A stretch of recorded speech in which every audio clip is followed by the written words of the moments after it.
We want to hear Israel's view of the Gaza offensive at this point from Israel itself. So we are joined by Asaf Shariv.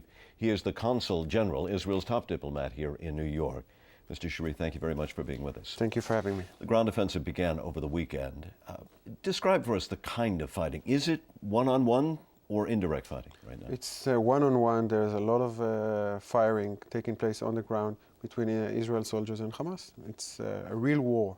And the purpose of moving to the ground offensive was why? It has multiple purposes. The first one is to make sure that we are holding all the places that they are launching rockets on our cities right now, to make sure that we capture the places from which they are manufacturing these rockets, to make sure we are taking care of the tunnels that are, this is the way the Palestinians smuggle weapons inside the Gaza Strip, and to hit as many terrorists as we can. And that being said, there was a significant number of missiles that were launched again against Israel today. Yeah, we anticipate that they will continue shooting in the coming days. It will take time. It's not an operation that will take one day. But I think they are suffering some heavy losses, and they lost a lot of terrorists, a lot of weapons.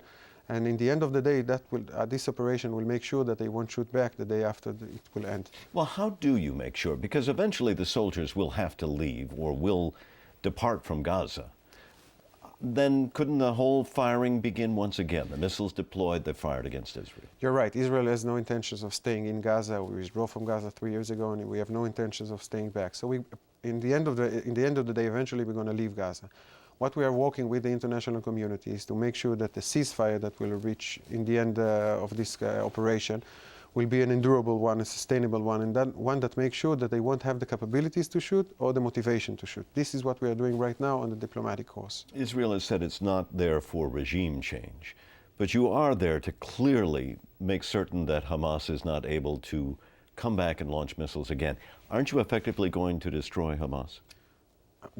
It's not about change of regime, but we most certainly want to hit Hamas. Hamas is a terrorist organization. It was winning the election, but so did. History is full of people who won election but still were a brutal one. The best example is Hitler.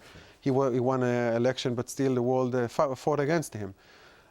We want to destroy Hamas. We have no intentions of making election in Gaza, which we will decide who is going to run. Palestinian people chose Hamas. I think they are paying a heavy price for that. We are not going to change the regime, but we most certainly want to hit Hamas. And when that comes to civilian casualties, is that part of the thought process? They elected Hamas, thereby they chose this fate? No, by any means. We have no intentions of hitting civilians. We are doing everything in our power not to hit civilians. Consul General, thank you very much for speaking with us today. Thank you.